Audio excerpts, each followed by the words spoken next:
people can...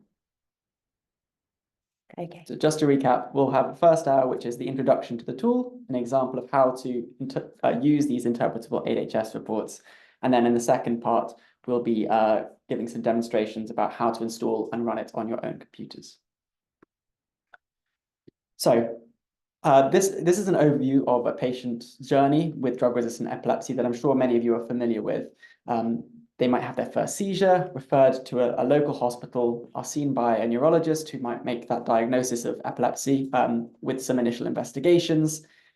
Typically, they would then be put on anti-seizure medication, and if they continue to have seizures and are eventually diagnosed with drug-resistant epilepsy, they might get referred to a specialist center.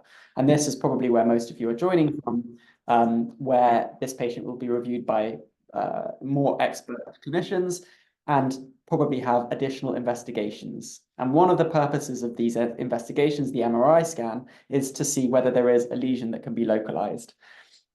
So even with expert review and all of this additional investigation, quite often there isn't an MRI lesion seen. If you do see a lesion, you might then choose to have surgery or LIT to treat this lesion that's causing the seizures. If not, you might then choose to have additional investigations. And what we're trying to do with the MELD project, which is our multi-center epilepsy lesion detection project, is really to help to help detect these really subtle epilepsy lesions on MRI scans. And that might help move patients onto surgery or help target additional investigations like SEEG.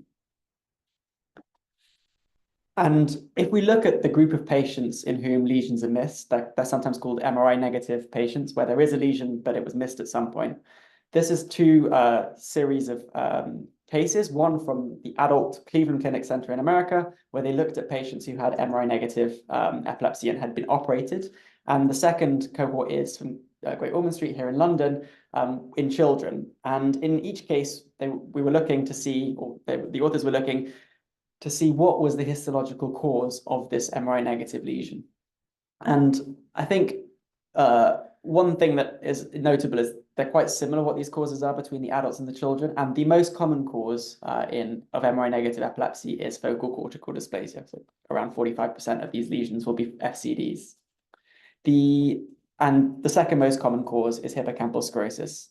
But just for a 1 minute note on focal cortical dysplasia, to date, most of the tools that MELD has been working on are for detecting these FCDs. And last month, in November 2024, we ran an EpiCARE workshop on FCD detection tools. This is now coming out next month. The publication for this tool is coming out in JAMA Neurology next month. All that workshop was recorded and all the videos are available online. So if anyone's interested, please take a note of that link. You can find all of the information there. And we encourage you to have a look at that if you're interested in FCD detection. But today, the focus of the workshop is on the second most common cause of MRI negative epilepsy, which is hippocampal sclerosis. So I'm now going to kind of take a little bit more of a deeper dive into hippocampal sclerosis, and we'll move on to how we might detect it. So hippocampal sclerosis is associated on histology with gliosis and loss of cells in the hippocampus. And there are different subtypes affecting different hippocampal subfields, but kind of gliosis and cell loss is a common feature across these. In terms of what causes it, this is kind of a new scientific area. I think there's a lot of evidence now that many of these, like the focal cortical dysplasias, are associated with somatic mutations. So some of the cells have this mutation in the RAS-RAF-MAPK pathway, which is a really interesting new area. There's also an interesting link with a history of febrile seizures, where many of the patients that go on to develop hippocampal sclerosis have a history of seizures in infancy. The treatment for this, depending on your country, may be primarily surgery, or increasingly LIT is becoming an option. And the seizure freedom rates vary a little bit, but thought to be between 60 and 80%, depending on which of these you choose. Where we come in is that around 10 to 20% of these lesions are missed on MRI, so to MRI negative. And that's difficult because they may not be moved to appropriate treatment. And generally, if these people are operated on, the outcomes are a little bit worse. So perhaps if we can diagnose them faster, better, we can start improving that and reducing that number that are MRI negative. So moving on to what the MRI of a patient with hippocampal sclerosis is, and for those who've just joined, or I'm just going to move us on to the next Mentimeter slide. So based on this MRI scan, we are looking for radiological abnormalities, and typically these are described as atrophy of the hippocampus, so volume reduction on one side. We've only got the T1 here, but radiologists often look for FLAIR or T2 weighted intensity changes. And then you might look at any kind of asymmetries in the curvature or the changes in the number of dentations, which is quite hard to see on this 2D section of a patient with hippocampal sclerosis. So the question we're asking on this Mentimeter is, does this patient have a left-sided HS, a right-sided HS, bilateral HS, or no hippocampal sclerosis at all? And we're just going to get everyone used to this because we've got a few patient examples later on in the workshop, and we're going to be asking the same question with the addition of 8HS as well. So it's still on the last one at the moment. So just to check, is everyone seeing this? So people are not seeing that. You have to do prevent P1. Yeah. So is everyone seeing now the second question? We'll just give everyone a moment to answer.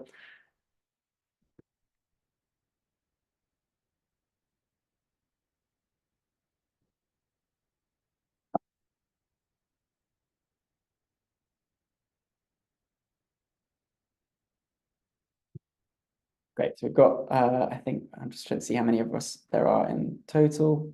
We're on 20 something, is that right? We have 28 people on the call. So we've got about half answered. For anyone else, you're able to join at menti.com, and please feel free to use the code 41230930. Let's go back to the MRI scan so people can see it again. Yes. Do it without showing the answer.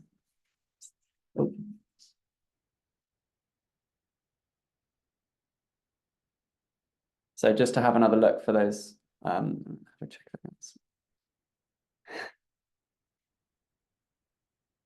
yes, and I in the chat very helpfully someone's noted that we don't have a not sure, which would have been a good thing to add to this. We'll put that in for next time.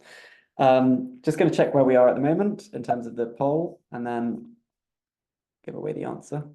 So most people on the call would have correctly identified that this is a right-sided hippocampal sclerosis. They get harder as it goes on, so don't worry, if you'd like a challenge, they'll come. So yes, we've highlighted that in the red box. For those of you who weren't sure or thought there was no hippocampal sclerosis, or the other side, I don't know if some of those features that we've described, if there's this kind of subtle volume loss that you can pick up as well now compared to the left side.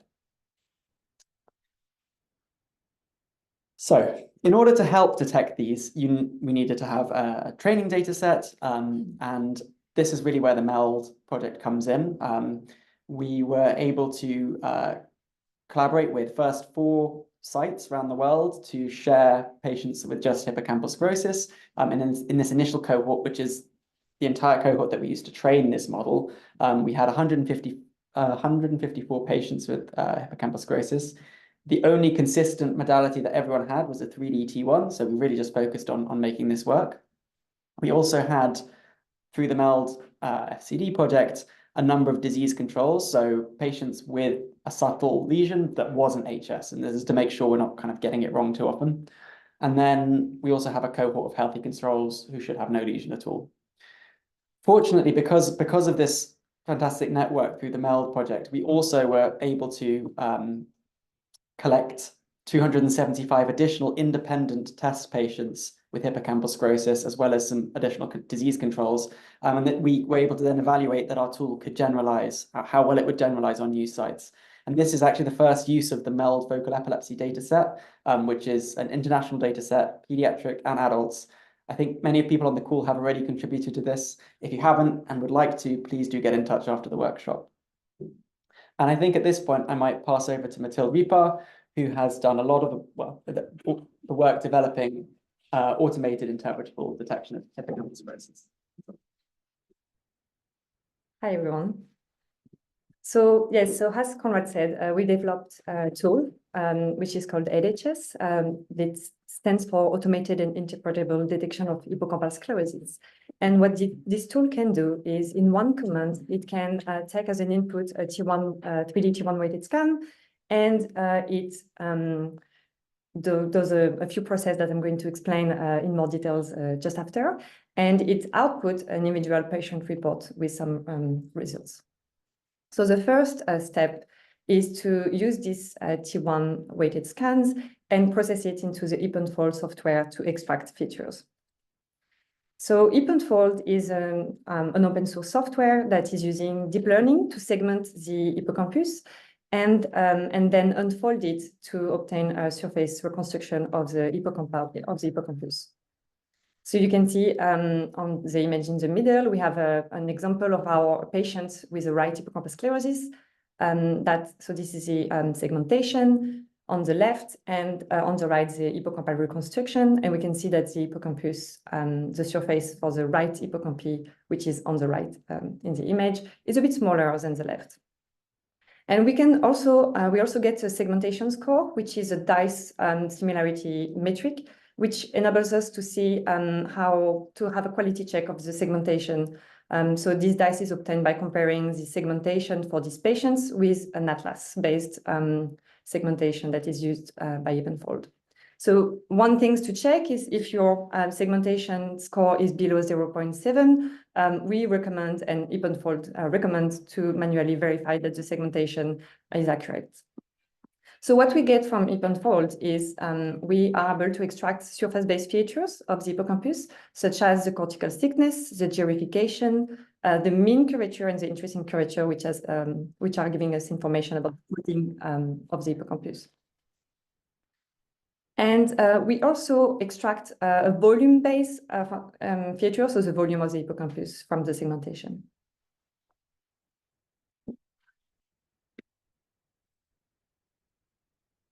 So then we're using these features. We're doing some 4 steps of preprocessing on these features.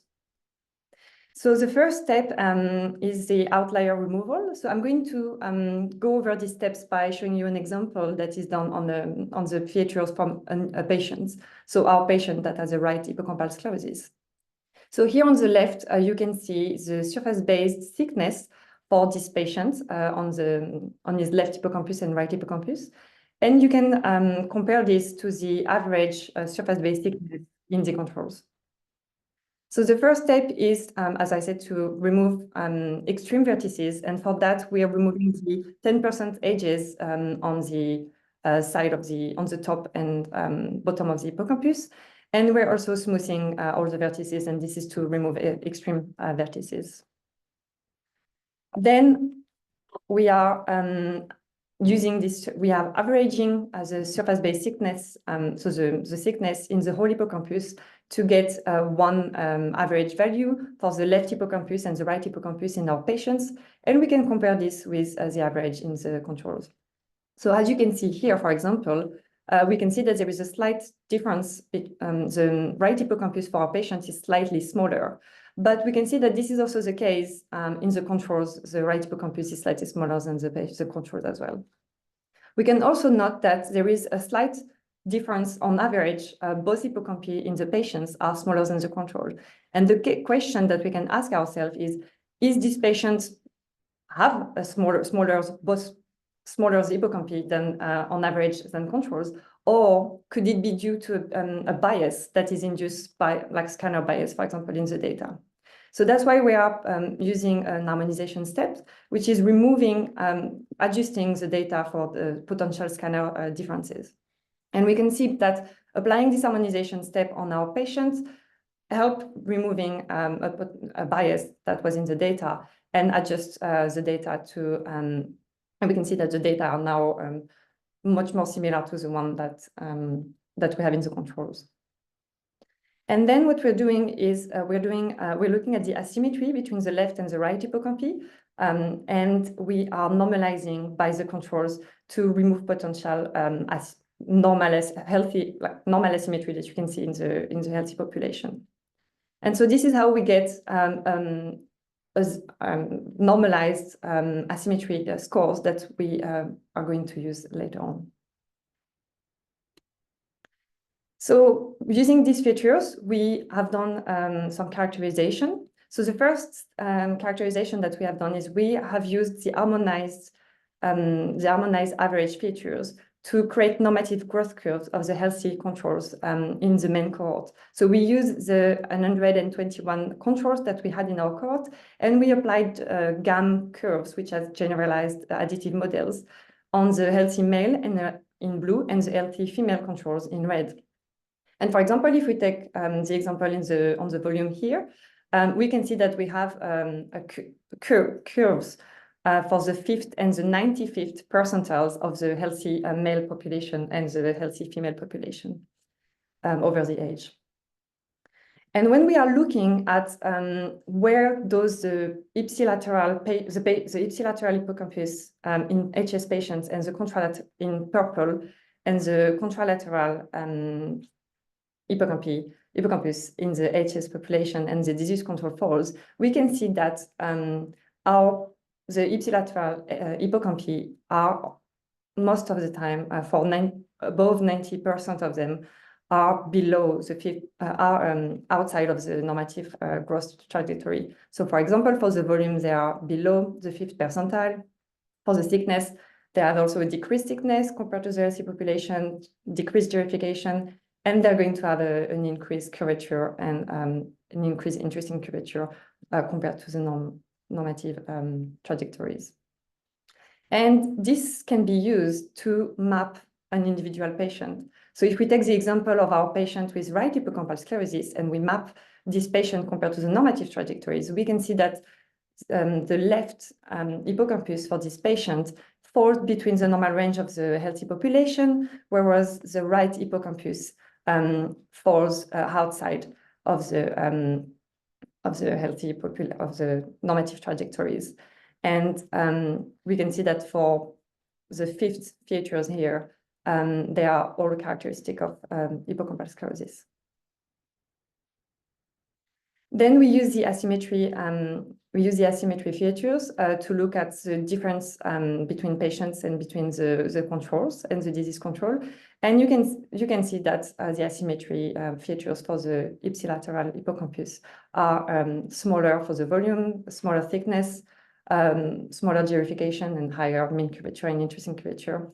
And they are all significantly different from the controls. And what we've done is for each of those features, we applied a logistic regression model to be able to differentiate patients from control and find the threshold that enable us to differentiate patient from controls. And we used those thresholds to individually map the asymmetry of a patient. So again, this is the example of our patients with right hippocampal sclerosis.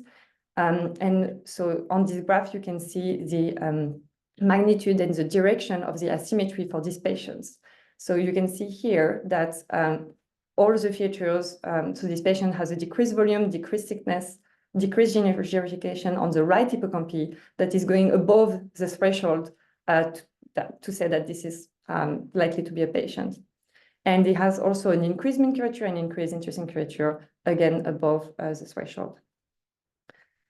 So finally, we used the features to also create an automated classifier.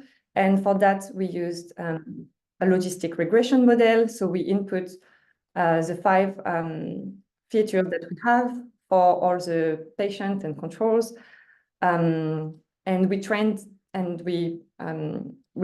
logistic regression at classifying if the participant had a left hippocampal sclerosis, right hippocampal sclerosis, or no hippocampal sclerosis. And from that, we can get a lateralization score and detection score. And so we trained this on our main cohort, and we did a leave one site out cross-validation, which means that we trained 4 models where each model was trained on 3 sites and tested on the remaining sites. And this enabled us to be able to train to use all our data for training and also for testing, but without testing the model on data that it has used for training.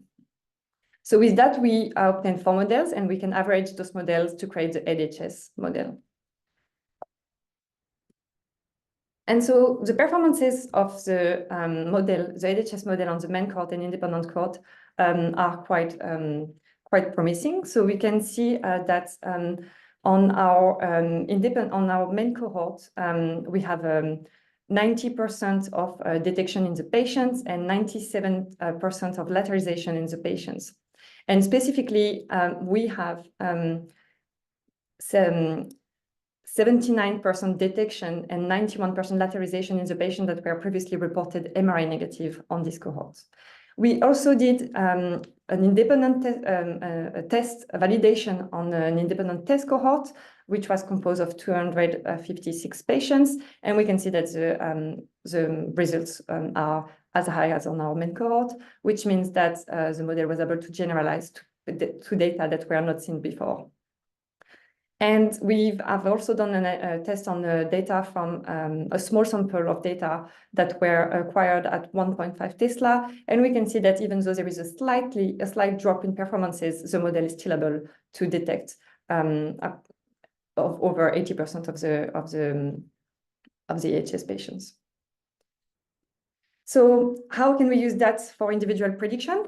We can use exactly the same model. And for our patient with right hippocampal sclerosis, we can see here that our model outputs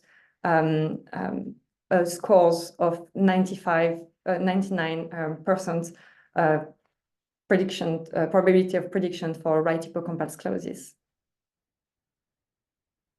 So then we can put all this information together in a patient report. So I'm going to show you now the report for this patient that previously you have all found to be right hippocampal sclerosis.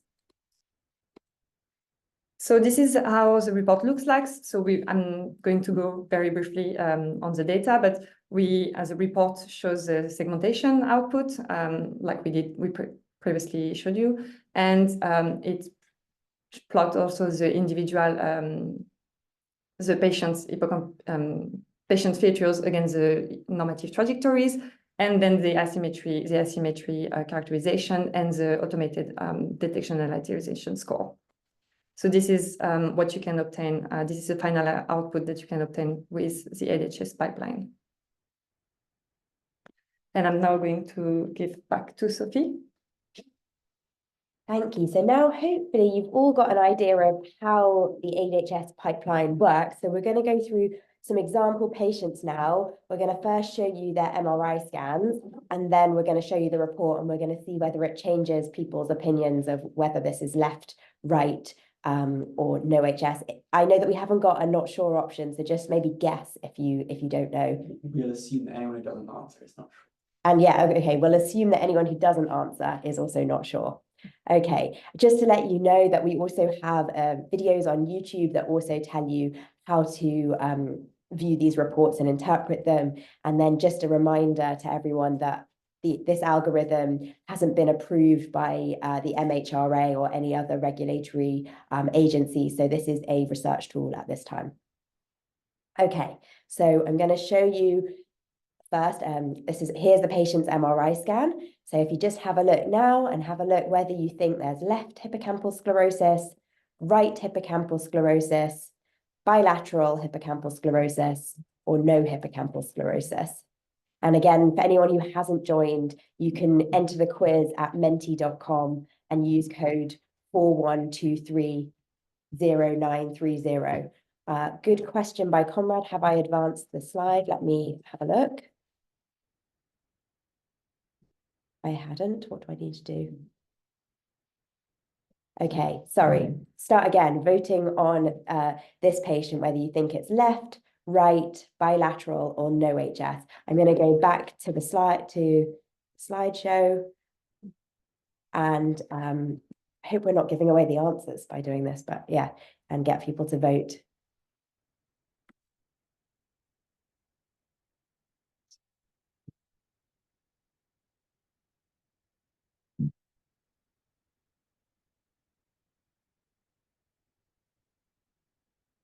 Okay, if people want more time or to look at scans, let me know. Otherwise, I'm going to go to the results. Have we got enough results? Oh, we can't see how many people have responded. So we have Oh, we have over 20 responses. Great. So most people here felt that this was left hippocampal sclerosis with a few no hippocampal sclerosis, and we'll assume a few people weren't sure because they didn't respond. Okay, and so we'll go back now and we will come to the report. So now we'd like to, oh, I need to advance. Hold on, sorry, I will get better at this side of things. I need to advance the quiz. Right. So here's the report for this patient. Again, you can see the surface-based reconstruction using hip unfold. You can see the growth trajectories and where this patient is. This is an adult of over 60 years old. You can see where their left and right hippocampi fall. You can see the asymmetry scores for this patient, and then you can also see what the classifier predicted. And I'd encourage you to vote on Menti, and then when hopefully we can have a look at where the voting's got to.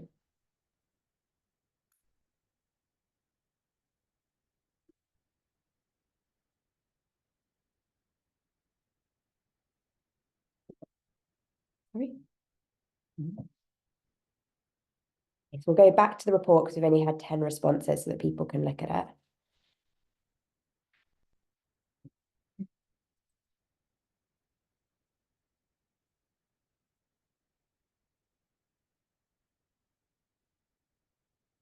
Okay, so again, have a look at the report and then see whether you think it's left HS, right HS, bilateral, or no HS.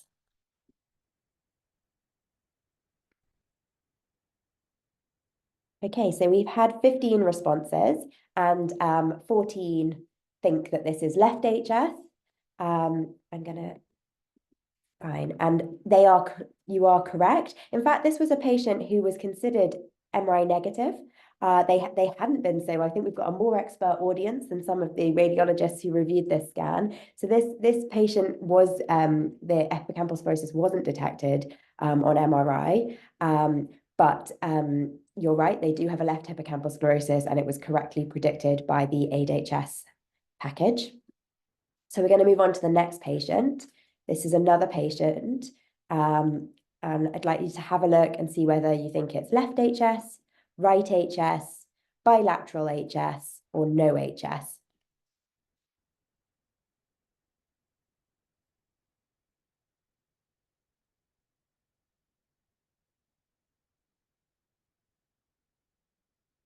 I'm sorry that I think it's a bit jerky when I play through the scan, but we'll play it through a few times. And if anyone has anything they want to ask, do just feel free to enter in the chat or unmute yourself.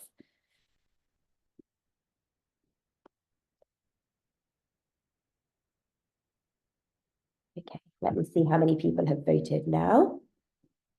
So we've got 9 no HS.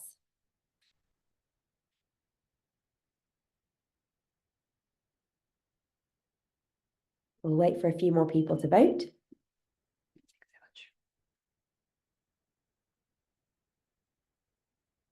And maybe put in the chat if you're not sure, or if you want to, or just okay.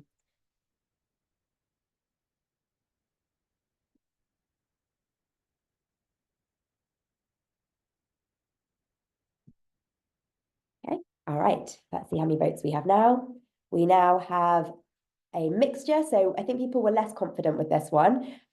We have 13 going no HS. We have some people saying left HS, one saying right, and some people saying bilateral. Let's go on to the report. Okay. So here's the report for this patient. Have a look at it, have a look at their hippocampal surfaces, have a look at where their left and right hippocampal features fall within the normative trajectories and the asymmetries and what the classifier says, and then you can vote again. I need to move on the hold on, I just need to move on the questions, otherwise you won't be able to. Right, you can vote now. And we have a question in the chat.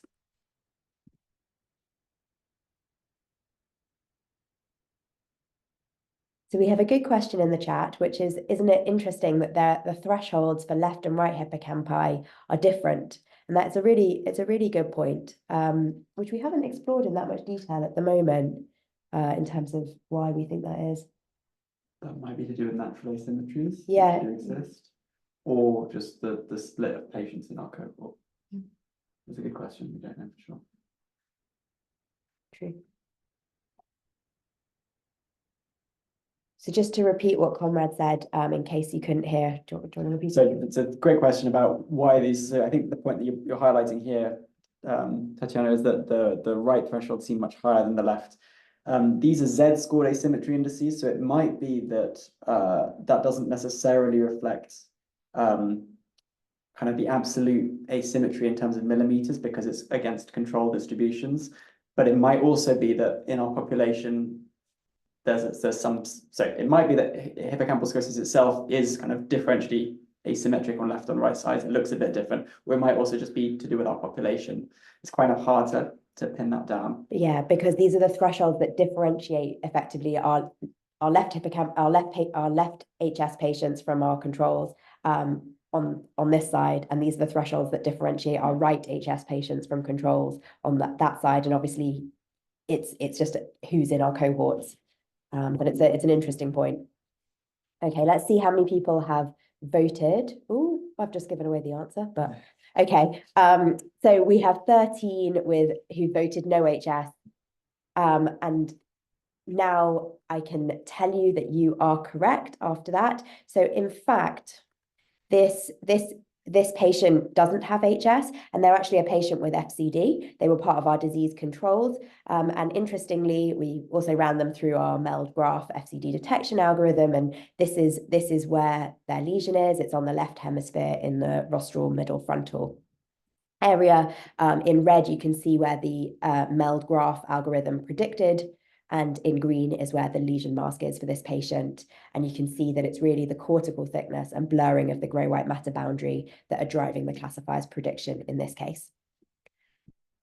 Okay, so just to kind of, I've shown you an example now of effectively one of our HS patients where we're able to lateralize around 97% of them. And I've shown you that our specificity is good. So whether you use disease controls like patients like FCD or healthy controls, we've got a specificity of around 94%.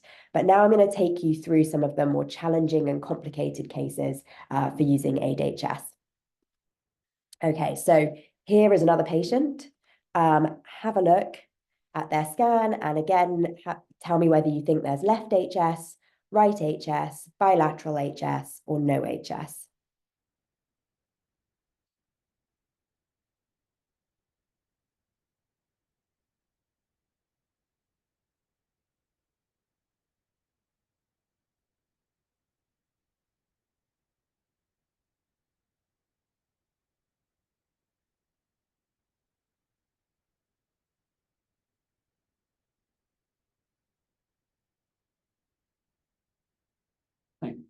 So just to update people who aren't monitoring the chat, what Marcus has said, that he said that there is, talking about, again, about these differences between the left and right thresholds. He says that there is often normal variation in the hippocampi. The left one often has a more vertical collateral sulcus, and the left hippocampus is therefore more rounded.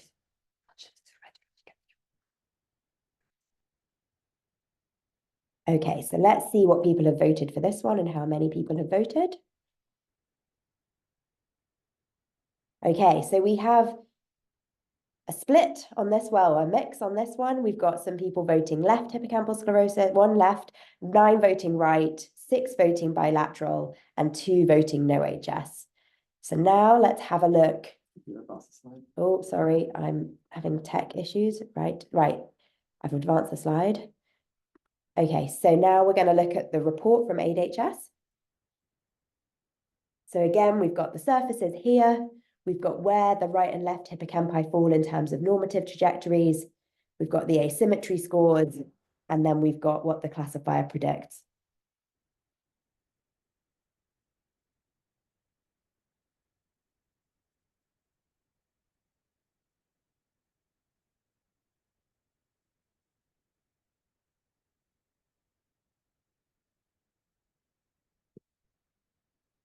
See next slide.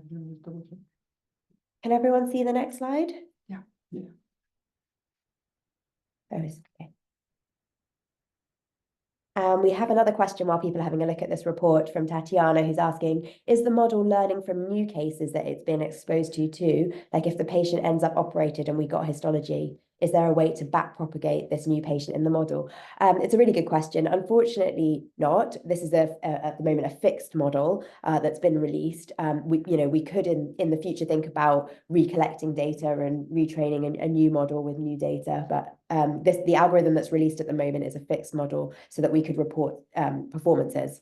I think something to add to that is that doesn't mean we're not open to updating it in future. I think what we're hoping to do is release this tool, see how people use it, get feedback, and do it in a kind of stepwise fashion so that we have these fixed releases that people know what they're using at one time.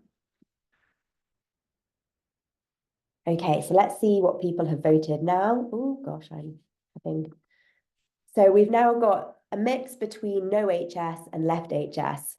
So I will take you back. This is a really complicated patient. This is a patient who was MRI negative, and they do have a left hippocampal sclerosis. Now, this is one of the ones that AID-HS didn't manage to predict. So you can see that the classifier didn't predict HS, but there was a strong lateralization to the left hippocampal sclerosis, to the left. So you can see that the asymmetries point towards much more towards the left. And that also when it outputs this report, it says that the features are consistent with a normal hippocampus, but the predicted probability of left is higher than the predicted probability of right. So again, hopefully, even though this one, there would still be some useful information from these reports, even though this was an example where the classifier did not get the left hippocampal sclerosis. Okay, now I need to first move on to the next question, and then I can show you the next patient. Okay. So here, this is the last patient example we're going to show. And if you have a look, this is the MRI scan, and we're going to predict, is this left, is this right, is this bilateral, or is this no HS?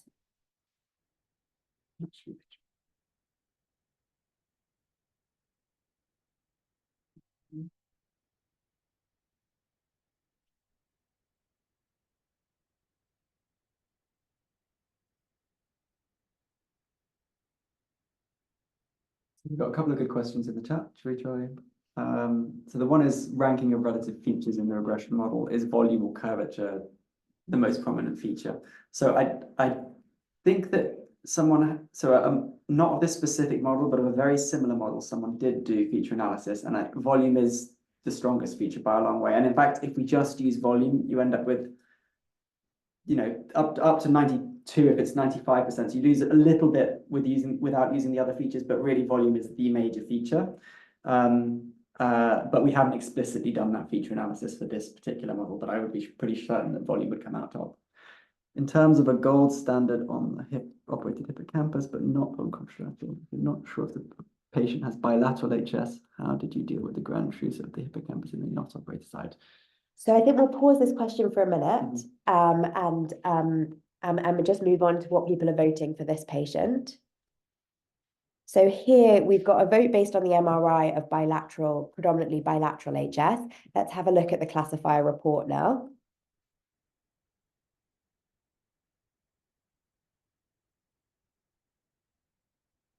Okay, so here's this patient's report. Have a look, and again, you can vote on whether you think it's left hippocampal sclerosis, right, bilateral, or none.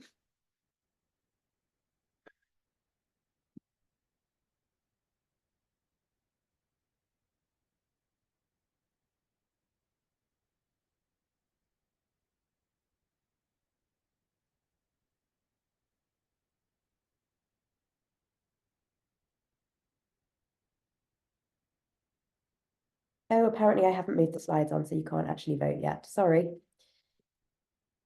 I will go back. Let's show you the report again, and you can vote now on whether you think this is left, right, bilateral, or no HS.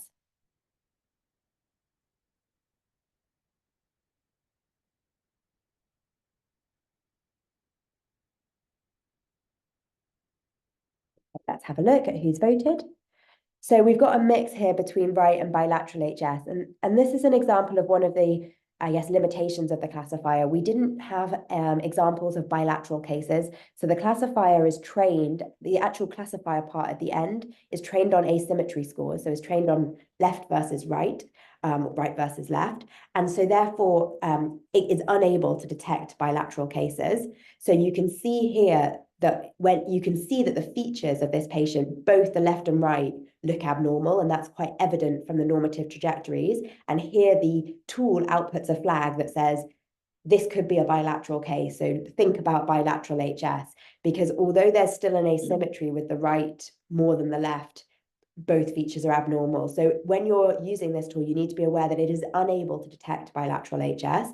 And so this is a really good use of looking back at these normative trajectories and not just going by the predicted probability at the bottom. You want to look at the features, and we have this flag that comes up that says this could be a bilateral case because both hippocampi have, at least in this, have 4 features that are outside of the normative trajectories. Okay. So this was a patient with bilateral HS. Okay, so now I think, yeah, we can go back to the question, which was, so the answer is we didn't have bilateral cases. You're right. If we've only got, if they're detected as, if we've got them in our training data set as right HS, we obviously don't have data on the left hippocampus. So we're having to, I guess, assume that they were a right HS case and there wasn't a bilateral case. Remind me, Matilda, do we also have outcome data in the paper for these patients? I guess one way we could look at this would be to look at, I guess, an added level of we could look at is whether they're seizure free, because that would help confirm that that they're not bilateral. But there are other limitations of that. If incorporating T2, it would be easier to identify HS. Yahweh, that's a great point. I think there is more work that could be done incorporating additional features. The scan that we had for every patient in this case and every control was a T1, which is why this work was using T1s. I completely agree that incorporating multimodality is likely to improve performance. And Ben says, if the classifier suggests unilateral HS but no asymmetry, would it be fair to interpret as likely HS? Bilateral HS, sorry. Bilateral, would it suggest? Yeah, so if both, I think the way to pick up bilateral HS is really to look at the normative curves and see if the features are low. That's pretty much the only indication you might get from this report. And that's really because the bilateral cases weren't, we went and sought them out after we created the algorithm. They weren't very common. They weren't naturally shared with us. So this was just to see what would happen with it. We don't have enough cases to train with. So really the only way you get them flagged is So I think that when you look at normative trajectories, you really do see that both hippocampal features are well outside of the normative trajectories. And one reason why I kind of want to stress the importance of this part is because one step that's kind of optional, but we really highly recommend that people do when they're downloading and installing this algorithm, is to do the harmonization step, which adjusts your patient's features to your scanner so that it looks like this, the data that we trained the algorithm on. And this means that you can interpret these trajectories, and that's really important for being able to flag the bilateral cases. No. Yeah, go ahead. Sorry, I just want to add as well that these patients here, it's an example of a bilateral patient that we had at Gauche, where the radiologist pointed that the right hippocampus was slightly more affected by HS than the other one. But in our paper, we also have another example of another bilateral patient, which is classified as like having no asymmetry. So if you want to look at what a report will look like for bilateral cases with no asymmetry between the hippocampus, you can look in the paper. So again, you could see no asymmetry because both hippocampi are small, but hopefully the comparison to normative trajectories should highlight the fact that that both hippocampi look smaller or the thickness is reduced, etc., to the normative controls. Right. So we are just to kind of reinforce, we've just taken you through some of the really challenging cases, but just to kind of stress, we are still able to lateralize 97% of patients, which is really exciting. we are now at the point of just kind of letting you know, again, we're still collecting data for the mild focal epilepsies project. So get in touch with us if you want to take part, because this was our first publication using that data. And we are going to move on shortly to the second part, which is the how you install it, how you harmonize, and how you run it. So we're going to pause here for questions, and also to encourage everyone to fill out a feedback form so that we can improve future workshops and we can find out what people think.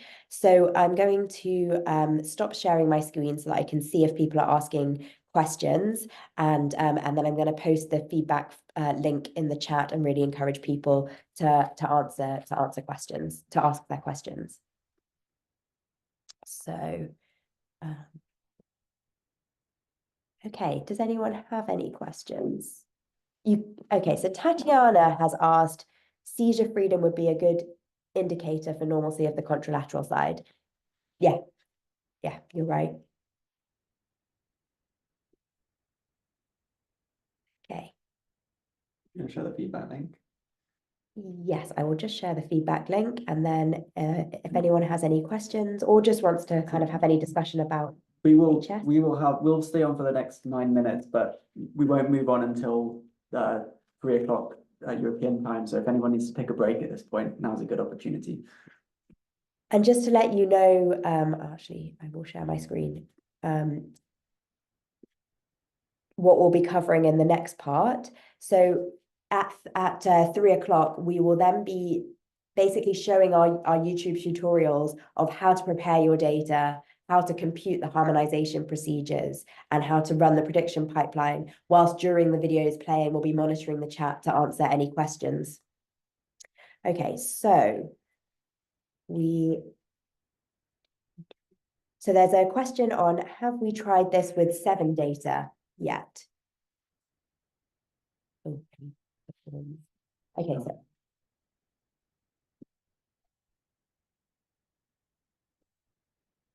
okay, do you want to you answer? So to answer the question about the 7 Tesla, we have not thoroughly tested with the 7 Tesla data because we don't have the data set to test it. But if you do have data, we'll be very interested to see how it performs. So don't hesitate to use the tool on it. However, unofficially, I have tested on 7 Tesla just to see if the pipeline was working, and it is working on 7 Tesla data. So I know it's working, but we don't have, we cannot talk about the performances of the classifier on it. Apologies, I have now changed the form that everyone should be able to access it now. Let us know if you can. Okay. So hopefully the form is now working. Just to let you know, we understand that some people may not be able to stay for the next hour of the workshop, but that's fine if you want to watch the videos while you can actually interactively, download and install it, and then pause when you get to the bit that you're doing. That's totally optional too, but we will be here for the next hour to talk you through the process. We've got a question from Fabio, which is, until what age would you recommend using this tool, as the majority of patients are young? It's a good point. I think that we haven't seen any difference in performance according to age. So I think that it's perfectly reasonable to use it on any age. Actually, we just wouldn't recommend using it on under 3s. We have no data for under 3s. So not to use the data on an under 3. I would acknowledge we don't have that many kind of over 50s, and I think in the patient cohort it's not too bad, but in the control cohort it would be improved by having further controls in that older age group. I agree. As Sophie said, we haven't seen a change in performance with age, and that's mostly because the asymmetry scores are the driving feature. And I think that relates to Yaru's comment, which is we haven't tested this in Alzheimer's disease patients, where obviously you'll see, I don't think you wouldn't be able to differentiate based, this algorithm may well find anomalies in an Alzheimer's disease cohort, but obviously it's not thought, it won't be HS in that situation, and you would need a clinical history to be thinking about whether you're considering HS. And actually a lot of the code, if you're interested in Alzheimer's research, may be useful for characterizing hippocampi in Alzheimer's. question about using oblique T2 scans in plane with the hippocampus or only on T1 scans. So this tool is just for the T1 scans at the moment. Mhm.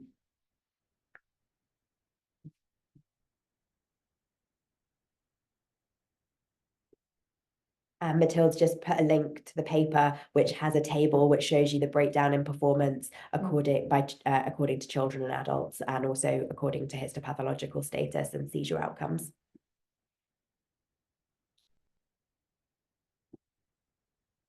So just to remind everyone that we'll start kind of the next part where we're watching the videos and answering any questions at 2 o'clock. So do feel free to get a cup of coffee. And if you don't want to stay for that part, that's totally fine. Again, an encouragement, we'll repost the link to the Google form because we really would appreciate feedback.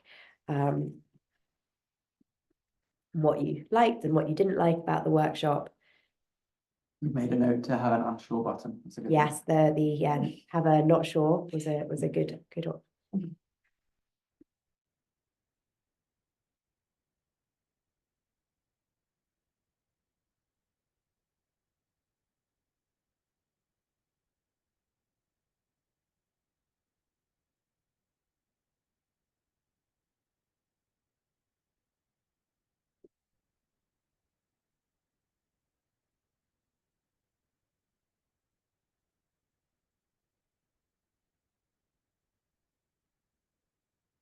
Okay, so I don't think there are any more questions. I'm just going to turn off our camera and mute us for a few minutes so that we can take a glass of water before the next part at 3 o'clock.